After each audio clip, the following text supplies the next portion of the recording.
वर्षानुवर्ष वेदना सोसणाऱ्या आजोबांच्या चेहऱ्यावर उमटले समाधानाचे हास्य। पाठीवरील वेदनादायी गाठ काढून टाकत आजोबांना दिलासा। कलावती फाउंडेशनचे योगदान अमूल्य।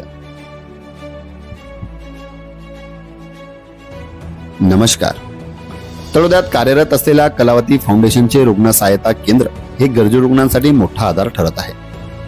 याच केंद्राच्या माध्यमातून भामट्या वाल्या वडवी राहणार अमोनी वय 70 या ज्येष्ठ नागरिकाला जीवनातील मोठ्या वेदनांपासून दिलासा मिळाला आहे।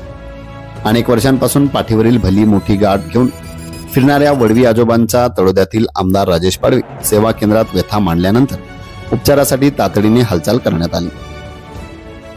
या प्रकरणी कलावती फाउंडेशनचे रुग्ण सहायता केंद्राचे समन्वयक योगेश मराठे, त्यांचे सहकारी मुकेश बिरारे, अण्णा पाटील, राकेश महाले यांनी पुढाकार घेत रुग्णाला सिव्हिल सर्जन व उपजिल्हा रुग्णालयाचे अधीक्षक डॉक्टर रोहित वसावे यांच्याकडे दाखल केले।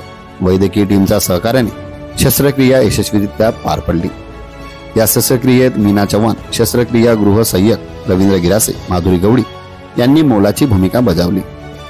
शस्त्रक्रियेनंतर आजोबांनी कलावती फाउंडेशनचे व रुग्ण सहायता केंद्र, आमदार राजेश पाडवी व संपूर्ण वैद्यकीय टीमचे मनपूर्वक आभार मानले।